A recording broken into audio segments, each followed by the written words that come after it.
Hi guys, and welcome back to my channel. So if this is your first time here, my name is Rachel. I am a digital nomad, an ADHD-er, and a dog mom, which is not entirely relevant to anything in this video, but it's a fun little fact. And my dog is really cute, so enjoy this picture of her. But if this is your first time here, welcome. I am so thrilled that you're here. I would really love it if you could hit the like button, though that's a little preemptive. Feel free to pause on hitting the like button until we kind of get into the video, and then you can decide if you actually want to hit the like button. But make sure that you subscribe so you don't miss any of my videos. I post a lot about my life as a digital nomad, which basically means I don't have an office. I work from the internet, so I can travel around and work from anywhere. I also post a lot about having ADHD, a lot of the things I've learned from having ADHD, how I manage my ADHD, how I help people who don't have ADHD understand people who do have ADHD, everything like that. So please make sure you hit the subscribe button before we get started, and also hit the bell for notifications so you don't miss any of my videos. So today we're going to be talking about something that kind of gets me super excited, but at the same time, I don't even know really why I'm doing this video. So we're going to be talking about back to school, which as I'm filming this, it's currently like the end of July. So it's kind of obscene that we're already talking about back to school, but I know how it goes. I know a lot of colleges start in August, and so I wanted to kind of jump the gun here and get something put out for the back to school season. But we are going to be talking about my top back to school tips,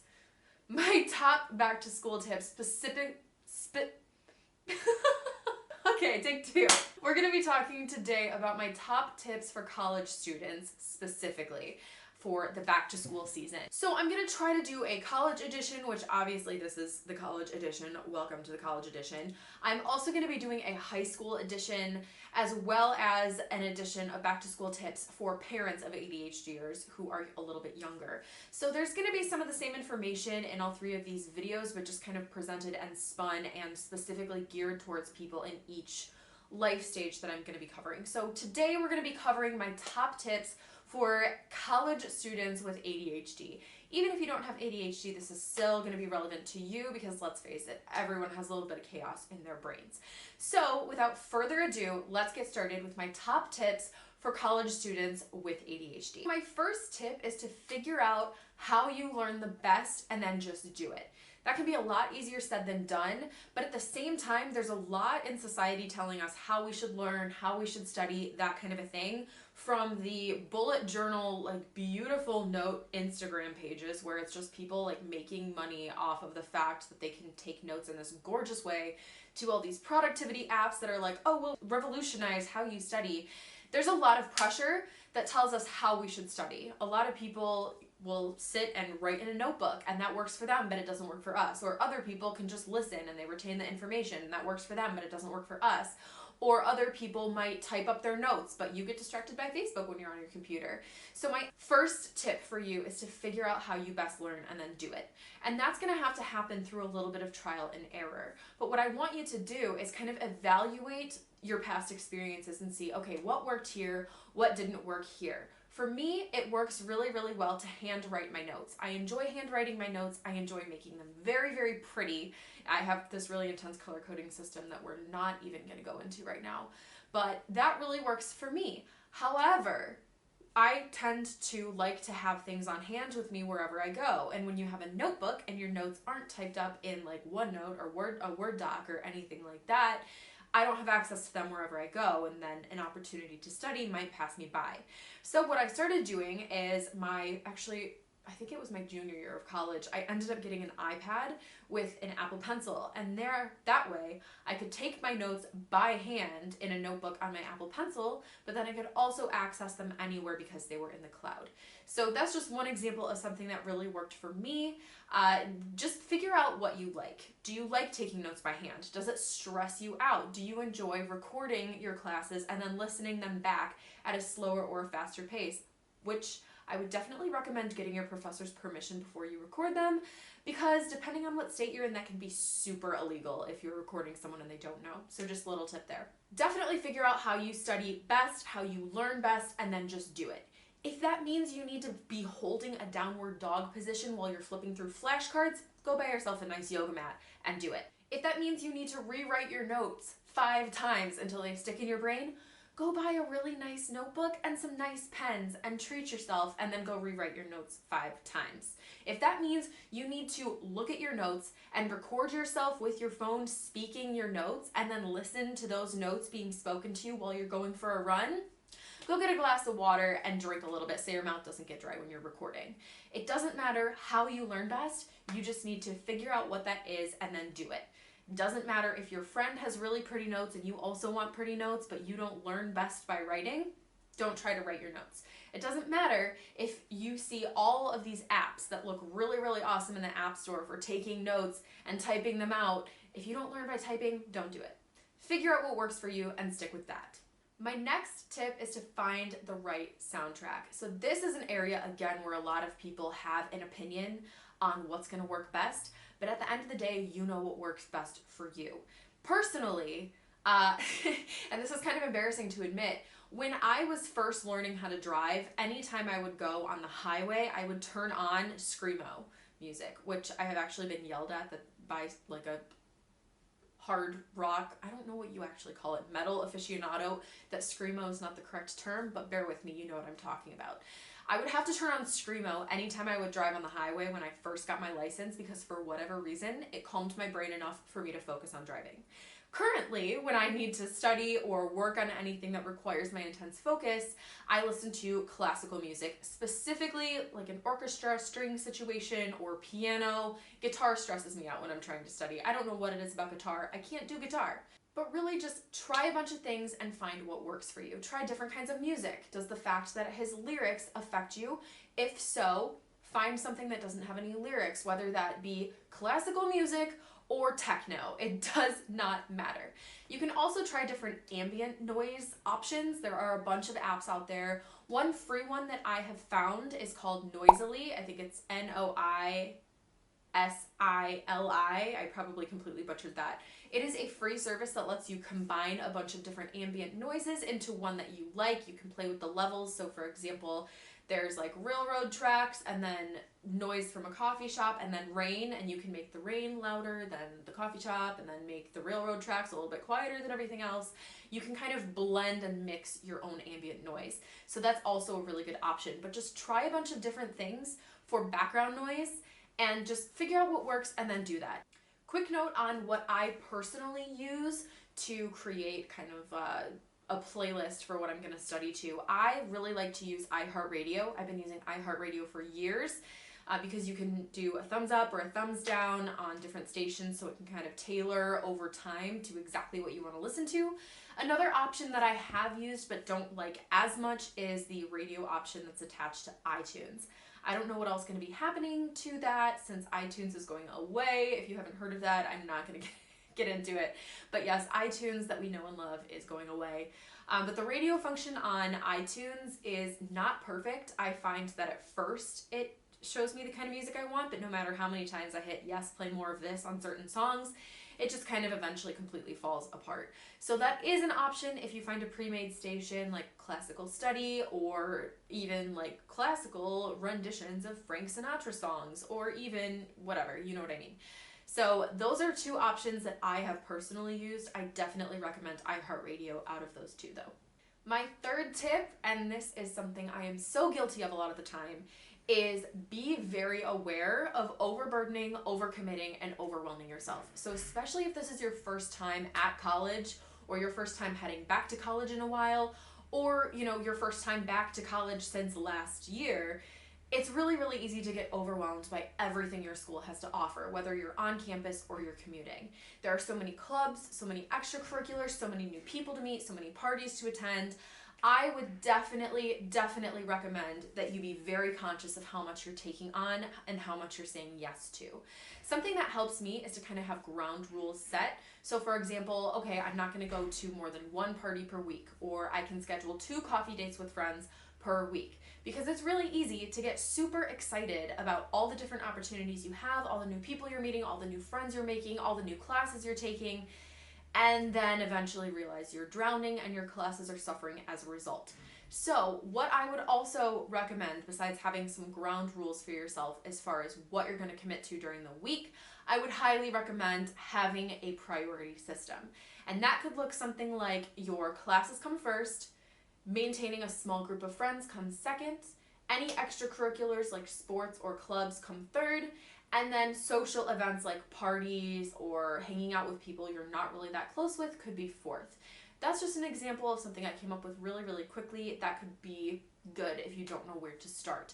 But not overcommitting and prioritizing. Prioritizing is key. Being able to pick out what's going to be most important and then kind of having a system you can rely on. Because you can take anything that you are about to do because it sounds fun and compare it against your priority system. If your classes are going well, but your small group of friends, you haven't seen them in a while and they're really important to you, but you just haven't had the time to connect with them, but you're looking at joining the chess club. I don't know why the chess club came to my mind. I've never played chess in my life. Actually, I have. I played chess one time with a 7-year-old and he beat me, which is a story that I don't want to go into. Anyways, so if you're looking at joining the chess club, that would be, maybe if you're going by the system of prioritizing that I just recommended, that would be third on our list. If number 1 on your list is going well, but number 2 is suffering, adding something to number 3 probably isn't going to work. So having a set of rules that you can rely on is really helpful in avoiding getting overwhelmed. Tip number 4, become really, really good friends with the library. So the library was kind of my safe haven when I was in college. I commuted, but there was a huge, huge library on my campus that I just absolutely loved. I've always loved libraries. I was that kid who was like 5, like, Mom, can we go to the library? And I'd want to stay there for hours every single day. Yeah. So the college library on my campus, I loved it. It was huge. There were like 5 levels. There was a quiet floor. There were non-quiet floors. There was like everything. And there was a table I would sit at, and every single week I had one day where I had the time to get to class early and spend that time in the library. I would go to the library and just crank work out. So the library can be a really, really good...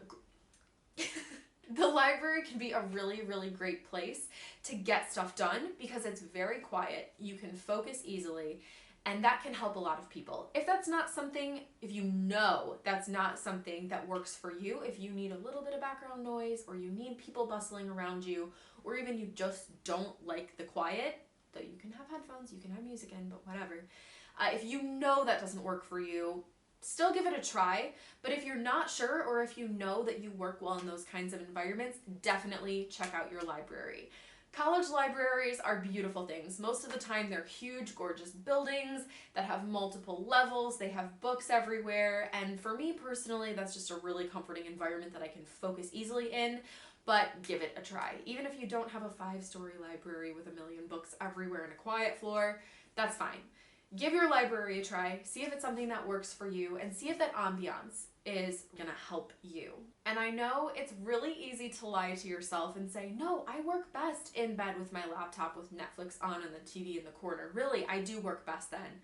No, you probably don't. There's a very small percentage of people who maybe are at peak performance when they're in bed with their laptop with Netflix on in the background. But my friend, especially if you have ADHD, you are probably not one of them. It sucks to admit, I know, but what can you do? My next tip is very near and dear to my heart, and that is to use a planner. It does not have to be complicated. It can be as simple as using the planner that your university probably gave you at the start of the year, or even adding assignments into your phone once you get your syllabus for each class. Or it can be as involved as having a carefully maintained and curated happy planner, which is my personal mode of attack for my life. I love my happy planner. If you are like, what the heck is a happy planner? My friend, allow me to enlighten you. They're beautiful. They're absolutely beautiful. I'm a huge paper person, so I really enjoy having a paper planner, but you can keep it really simple. You just need something to keep you on track. That can even be as simple as taking the schedule page out of each of your syllabi, stapling them together, and keeping it in your backpack so you have a handy reference of what is coming up when. But I would highly, highly, highly recommend having some sort of planning system. Whether that's a paper planner, which is definitely what I recommend as someone with ADHD, I find it helps very much, and I've heard this from other ADHDers as well. It helps very much to write things down and to be able to just quickly refer to things in class. A lot of times professors, even today when technology is so huge, will get really upset if you have your phone, sometimes even your computer out. So sometimes having a paper option can be the best way to go. I really highly recommend Blue Sky planners if you want something paper but very, very simple. I believe they have a partnership with Target right now, but you can go to Blue Sky's website. I will put Blue Sky's website right up here or down here somewhere so you can go check it out. But they have very simple and very pretty planners. I used their planners for years before I got into something a little bit more involved, so it is absolutely fine to do something super simple. In addition, I would highly recommend setting up even just a super, super simple color coding system for your planner. And this can be as absolutely simple as picking a different color highlighter for each class. Maybe econ can be green, or I always made my science classes green because like biology, leaves, green, whatever. Maybe your science class is green, your literature class is purple, your speech class is blue, and then your creative writing class is pink. Something super simple like that, and then maybe like personal stuff is yellow. And that way you can just easily go through and just color code your planner. So you can maybe, for example, write your assignments down in your planner in a black pen. I love black pens. I almost only write in black pens for whatever reason. And then highlight each assignment in the color assigned to that class. So for example, if you have econ homework, write down the problems that you need to do and then highlight it in green so you can quickly flip through and see, oh, this is due on this day and it's for econ. Really, really simple, but it's very effective. My next tip probably kept me sane throughout college, and that's to, if you possibly can, plan and rearrange your schedule so that you have one free day. When I first started college, I actually finished high school in college, so my last 2 years of high school were at the college that I ended up graduating from. They would automatically build your schedule for you in my program, and they would always build it so that you had Fridays off. So every single week for my last 2 years of high school, I had a 3-day weekend, and it was amazing. It was awesome, and I loved it. But what I would definitely recommend is, since you have more freedom to schedule your classes yourself in college, don't just go for all 11 a.m. classes so you can sleep in. Try to arrange your schedule so you have one free day per week, plus on the weekend, so you'll technically have 3 days off, if you can at all, even if that means you need to stack your classes a little bit differently than you normally would. And the reason for this is it's really, really nice to just have one day where nothing is expected of you and you can use it to catch up. Especially for me as an ADHDier, I can tend to procrastinate, and so having one day that is specifically designed as a catch-all for all the stuff I didn't get to that I probably should have, that's really helpful in making sure I don't miss anything. Whether you need to talk to an advisor to figure out how you can arrange your schedule, or you just need to take a little bit more care when plotting out what your schedule is, go ahead and do it. What I personally would do was I would make these, I love graph paper. I like graph paper way more than notebook paper, and I will pretty much only use graph paper until the day I die. Specifically dot grid paper, but whatever, we're gonna go off track. What I would do is I would create mock-ups of my schedule on graph paper and then plot out the different classes that I was considering taking, so then I could see what my schedule would potentially be depending on what classes I signed up for. That can be really, really intense. A lot of people don't like doing stuff like that. That's totally fine, but that is an option for you. So, plot out what your schedule would look like if you signed up for certain classes, and then go with the one that's going to work best for your schedule. And also, don't be afraid of 8 a.m. classes. I used to hate the idea of 8 a.m. classes.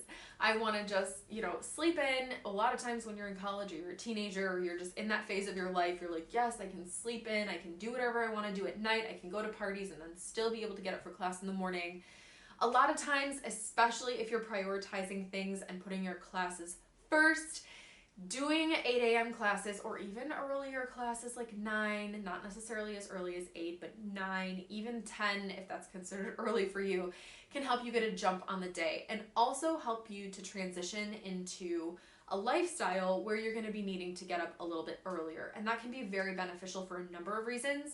One, because a lot of jobs, maybe not most at this point since remote work and everything is so popular and growing right now, But a lot of jobs will require you to get up early. So kind of transitioning yourself from getting up at 11 to having a semester of 10 a.m. classes, then a semester of 9 a.m. classes, and then 8 a.m. classes, that can kind of ease you into the real world. And like I said, it is very, very beneficial to wake up early. That way you can get a jump on the day. The day is not going to surprise you because you will have time to get up and be ready for the day before it hits you in the face. So my next tip is to actually look at your school's resources. College is amazing because universities, colleges, they have a lot of resources that your high school probably did not have, or even just your everyday life before you went back to school did not have. So take a genuine look at all the different resources your school has to offer, and then use the ones that are going to benefit you the most. If you really want to improve your writing, you know you're not good at it, you tend to leave your essays to the last minute and then they fall apart before your very eyes and you get a bad grade every time, maybe see if there's a writing center or if there's a free English tutoring service that you can use at your school to improve your writing. If you hate math and you always put your math homework off because you just don't get it and you want to just not even deal with it until it's confronted to you in your face and you have to do something about it, look and see if there's a math center. There might be even office hours with your professor to go over problems one-on-one. There are so many different resources that are available to you as a student of your college that I would definitely recommend taking advantage of the ones that are going to make sense. A lot of colleges even offer free mental health help, so you can have 2 or 3 free counseling sessions or therapy sessions per semester just as a student of the college. So if you think about it, you're paying a lot in tuition to be where you are, and a lot of that tuition goes towards supporting things like the writing center, the therapy office, math center, that kind of a thing. So you're already paying for these things. You might as well use them. So definitely take a look at your school's website or any brochures or onboarding materials that you might have on hand and see what resources, if any, are going to work for you. On the flip side of that, like we talked about earlier, it can be really easy to look at all these new options, get overwhelmed, and then sign up for a bunch of things that you're not going to end up following through on, or that are going to end up drowning you instead of benefiting you. So only take a look at the resources that are actually going to help you. Just because something sounds fun or looks really shiny doesn't mean it's going to help. So definitely look at the resources, but only select the ones that are actually going to help. And if you try them out and they don't work for you, feel free to walk away. You're not going to hurt anyone's feelings. That's a big thing for me. I hate saying no, or once I've gone someplace, I'm like, oh my gosh, they're relying on me now. No. These people are here to help you. Their job is to provide a resource to you. So feel free to try out the ones you think will help and then just not continue with the ones that don't end up helping. My final tip, and maybe the most important one, is to go easy on yourself. You are human, and especially if you have ADHD, it can be really difficult to juggle all the things that college requires of you all at once. So my absolute biggest piece of advice is to go easy on yourself. When you fall down, get back up. If you fall off the wagon, hop right back on. The easiest thing to do, and personally I do this a lot with food. If I, screw up on my diet and I have a donut, I'm like, screw it. The rest of the day is ruined. I might as well get pizza for dinner and have ice cream for dessert. You know what? Maybe I'll even take the rest of the weekend to just do what I want because, self-care. No. No, no, no. Don't assume that just because you blew off a homework assignment and now that part of your day is ruined, just like blow the whole thing and take the entire day off. That can really easily lead to taking the rest of the day off and then the rest of the week off. And then before you know it, you're like, I'll just try next semester. I have done that so many times, I cannot even tell you. So when you fall off the wagon, when you don't hit your goals, when you fall out of a routine that's been helpful to you, instead of just thinking that you're a failure, instead of just accepting defeat, get right back up and keep on going. The difference between being a failure and having a failure is how you respond to that failure. So the failure itself is not the important piece. Everyone's going to fail. Everyone's going to have times in their lives where they've been doing so well and then all of a sudden everything goes to you know what. But the difference is being able to not take that failure, internalize it, and just curl up and kind of cry yourself to sleep. The difference is being able to get up, say, okay, you know what, this didn't work. I'm going to learn what I can from this situation and use what I learned to attack the future. And then you'll keep on going. Don't let that slowing down stop your momentum. push through and get that momentum going again, and before you know it, you'll have built up the skill of getting over failure. Everyone has failure in their lives. The difference is how you handle it. Those are, I lost track of how many, but those are a couple of my tips for ADHDers for the back to school season, specifically college edition. So if you found this video helpful, if you liked it, please give it a thumbs up. It also is very helpful to me if you share this video with someone that you think might benefit from it, whether that be on your Facebook page or sending a link to a friend. It is very helpful to me if you share this video if you found it helpful. Make sure you hit the red subscribe button down below and hit the bell for notifications so you don't miss any of my upcoming videos. Hopefully I have a whole bunch of ADHD related videos planned, life organizational videos planned, more app reviews, because you guys know how much I love my apps, and I've found a million more since I made my last app video, so look for one of those coming soon. But let me know in the comments below what your top tips are for going back to school in college. I would love to hear from you. In the meantime, like I said, hit the like button, the subscribe button, and the notification bell, and I will see you guys next time. Bye!